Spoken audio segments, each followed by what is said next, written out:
পার্বতী আর পার্বতীর স্বামীর এবার এমন কথা শুনে পার্বতীকে জব্দ করে দিল কমলিনীর শাশুড়ি। হ্যাঁ বন্ধুরা, এমনটা হতে চলেছে আজকের পর্বে। বিস্তারিত জানতে ভিডিওটিতে লাইক দিয়ে চ্যানেলটিকে সাবস্ক্রাইব করে পুরো ভিডিওটি তোমরা দেখতে থাকো। গল্পের শুরুতে আমরা দেখতে পারবো হঠাৎ করে পার্বতী তার স্বামীকে নিয়ে কমলিনীদের বাড়িতে আসলে রীতিমতো সবাই চমকে যায়। মিঠি তখন প্রচণ্ড রেগে যায় নতুন কাকুর উপরে, আর বলতে লাগলো, নতুন কাকু তুমি তো আমাকে বলোনি যে এ পার্বতী আন্টি বাড়িতে ফিরে আসছে, তাহলে তো আমি এই বাড়িতে কিছুতেই থাকতাম না। নতুন কাকু তখন বলতে লাগলো, এই মিটি এভাবে রাগ করে না, কি বলতে চাইছে পার্বতী আন্টি আগে সবটা শোনো। কমলিনী তখন রেগে যায় আর বলতে লাগলো, কি বলবে পার্বতী? পার্বতী যখন আমাদেরকে কিছু না জানিয়ে এখান থেকে চলে গিয়েছে, তখন তখন কি হয়েছিল? আর তুমি তুমি যদি সবটা জানতে তাহলে তুমি কেন এতদিন আমাকে বলোনি? তখনই নতুন বলতে লাগলো, বিশ্বাস করো পার্বতী নিজের মুখে সবটা জানাতে দিয়েছে, সেই জন্য আমি তোমাকে কিচ্ছু বলিনি। আমি চাইছিলাম যে পার্বতী নিজের মুখ থেকে সমস্ত সত্যিটা বলুক, তাই তো আমি কোনো কথা না বলে সেই দিন চুপ করেছিলাম। এই কথা বলার সাথে সাথে পার্বতী তখন বলতে লাগলো, ও কমলিনী আমি না তোমাকে একটা কথা বলি, এবার থেকে আমি তোমাকে কমলিনী বৌদি বলে ডাকবো, কারণ নতুনদার স্ত্রী তুমি, তোমাকে বৌদি বলে ডাকবো। তোমার তাতে আপত্তি নেই তো? কমলিনী তখন বলতে লাগলো, না আমার আপত্তি নেই। কেন? তো হঠাৎ করে তুমি তোমার স্বামীকে নিয়ে কোথায় চলে গিয়েছিলে? আর আমাদের বাড়ির কাউকে কিছু না জানিয়ে? তখন পার্বতী বলতে লাগলো, সেই কথাটা জানানোর জন্যই তো তোমাদের বাড়িতে এসেছি আজকে আমার স্বামীটাকে নিয়ে। সবটা আমি তোমাদেরকে খুলে বলবো। বিশ্বাস করো, আমি অনেক বড় একটা সমস্যা পড়েছিলাম, আর সেই জন্য আমি কাউকে কিছু বলতে পারিনি। আমি অবশ্যই নতুনদাকে সবটা জানিয়ে গিয়েছিলাম।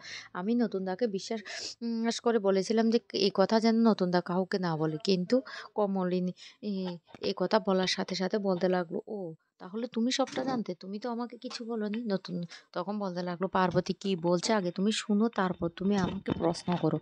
কমলিনী তখন বলতে লাগলো, হ্যাঁ বলো, তোমার কি বলার আছে? তখনই পার্বতী বলতে লাগলো, আমি না নিমেষকে আমি খুব ভালোবাসি। কলেজ লাইফ থেকে আমাদের পরিচয়, আর আমরা দুজন দুজনকে খুব ভালোবাসি। ও কর্মসূত্রে আন্ডারগ্রাউন্ড ছিল, আর সেই জন্য আমার কিছুটা সময়ের দরকার ছিল, কিন্তু সেই সময়টা আমি পাচ্ছিলাম না, আর আমি আমার গ্রাম থেকেও বেরোতে পারছিলাম না। তাই এই যে বিয়েটা হয়েছে সমস্ত কিছু সাজানো ছিল। ওই দিন আমার স্বামীকে পুলিশ অ্যারেস্ট করতে আসবে সেটা আমি আগেই থেকে জানতাম, আর সবটা প্ল্যান করে করেছিলাম। তারপর আমি নতুনদারকে ঢাল হিসাবে ব্যবহার করে ওই বাড়ি থেকে আমি বেরিয়ে এসেছিলাম। যা শুনে রীতিমতো অবাক হয়ে যায় কমলিনীর শাশুড়ি। তখন বলতে লাগলো, ও মা মা মা মা, এটা কি মেয়ে গো বাবা, এত বড় দুঃসাহস! কমলিনীর শাশুড়ির কথা শুনে পার্বতী তখন বলতে লাগলো, ও মাসিমা বিশ্বাস করুন, আমিও জানি না আমার এতটা সাহস আছে, আমি কি করব। তাই তো আমি নতুনদার হাত ধরে ওই বাড়ি থেকে বেরিয়ে এখানে চলে এসেছি। অবশ্য পরে আমি নতুনদাকে সবটা খুলে বলেছি। তারপরে কিন্তু আমি এই বাড়ি থেকে চলে গিয়েছি।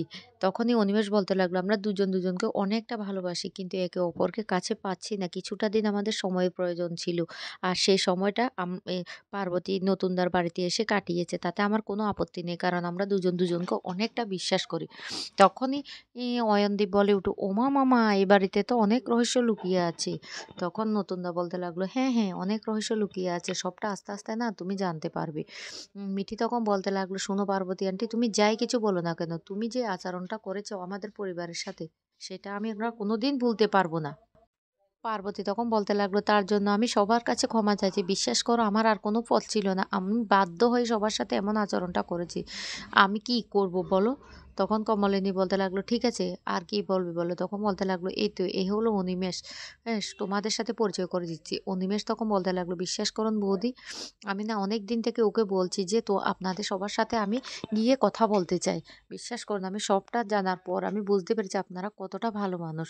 কমলিনী তখন বলতে লাগলো, ঠিক আছে বাবা, করছি। তখন বলতে লাগলো, সবাইকে দাঁড়িয়ে দাঁড়িয়ে গল্প করব, মিষ্টিটাও দিতে হবে। অনেক মিষ্টি নিয়ে এসেছে পার্বতী, আমি গিয়ে মিষ্টিটা সবার জন্য নিয়ে আসি। অয়নদীপ তখনই বলতে লাগলো, আমিও তো অনেক মিষ্টি নিয়ে এসেছি, আমার মিষ্টিগুলো দিয়ে না হয় শুরু হোক, না হলে তো পরে আবার বলবে যে আমি শ্বশুরবাড়িতে খালি হাতে চলে এসেছি। তখন এই কথা বললে হাসতে থাকে কমলিনী, আর বলতে লাগলো, শুনো ঠাকুরপো, তোমাকে একটা কথা বলি, তুমি কিন্তু এবার থেকে আমার ননদের সাথে এইভাবে কথা বলতে পারবে না, না হলে কিন্তু আমি কোমর বেঁধে তোমার সাথে ঝগড়া করবো। যা শুনে হাসতে থাকে অয়নদীপ। অয়নদীপ তখন পার্বতীকে আরো বলতে লাগলো, তুমি জানো না এ বাড়িতে কে কে আছে, কে কে আছে সবটা জেনে এসেছো, তুমি কি আমাকে ভয় পাও না? আমি কিন্তু এবার কিন্তু এই সমস্যাটাকে নিয়ে আরো অনেক দূর পর্যন্ত নিয়ে যেতে পারি, বুঝতে পারছো? তখনই নতুন বলতে লাগলো, তোমাকে কেউ ভয় পায় না অয়নদীপদা, তুমি তো নিজে সবসময় অন্যকে ভয় দেখিয়ে রাখো। তোমার নাকি 1% আর হার্ট ব্লক বাকি ছিল। তখনই অয়নদীপ বলতে লাগলো, এই কথাগুলি কে বলেছে তোমাকে নতুনদা? কুচি তখন বলতে লাগলো, "কেন? আমি বলেছি। কারণ নতুনদের সাথে তো আমার সবসময় কথা হয়। আমার বৌদি ভাইয়ের জীবন আর আমার জীবনের হাইলাইট হলো নতুনদা। সবটা তো আমরা নতুনদাকে জানিয়ে দেব।" যা শুনে অবাক হয়ে যায় অয়নদীপ। এদিকে পার্বতী সবার সাথে পরিচয় করাতে থাকে। তখনই কৃষাণুকে দেখে বলতে লাগলো, "ওকে চিনলাম না তো।" তখনই নতুন বলতে লাগলো, "ও আমাদের কাছের লোক।" এই কথা বললে অয়নদীপ তখন বলতে লাগলো, "না স্যার, আমি এই বাড়িতে থাকতে পারব না। আমি এই পরিবারের একজন কাছের লোক হয়ে থাকতে পারব না।" এই কথা বললে তখনই হাসতে থাকে মিটি, মিটি তখন বলতে লাগলো, "তুমি কি আশা করেছো? তুমি এই পরিবারে কি হয়ে থাকতে চাও?" তখন বলতে লাগলো, "আমি স্যারের খুব প্রিয় ছাত্র। স্যার কিন্তু আমাকে আপন করে নেবে।" তখনই মিটি বলতে লাগলো, "তাহলে? তাহলে তুমি এই পরিবারের সদস্য হয়ে যাবে? এটাই তোমার প্ল্যান?" তখন বাবিন আর বুবলাই সবাই হাসতে থাকে। এদিকে অয়নদীপ তখন বলতে লাগলো, "ঠিক আছে, ঠিক আছে। এবার কথা বন্ধ করো। এবার আমরা সবাই মিষ্টিমুখ করব। কারণ অনেকগুলি মিষ্টি এই বাড়িতে নিয়ে এসেছে। সবাইকে তো মিষ্টি খেতে হবে।" এদিকে কমলিনীর সন্দেহ হয় পার্বতীর এই অদ্ভুত কথাবার্তাগুলি শুনে। কমলিনী কাউকে কিচ্ছু বলে না। কমলিনী তখন চুপচাপ থাকে। অন্যদিকে কমলিনী ঘরে চলে যায়। ঘরে গিয়ে কমলিনী তখনই বলতে লাগলো, "না, আমার না ব্যাপারটা কেমন অদ্ভুত লাগছে।"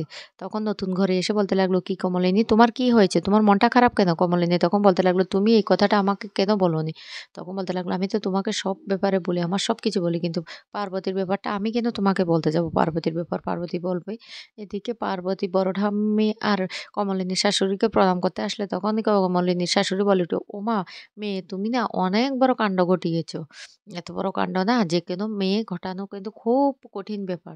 তবে বিয়েটা তো অনেক বয়সে করেছো, বাচ্চা-কাচ্চা যেন খুব তাড়াতাড়ি হয়ে যায়।" পার্বতী তখন হেসে বলতে লাগলো, "মাসিমা, এইসব বলে লজ্জা দেবেন না। সবকিছু সময় মতো হবে।"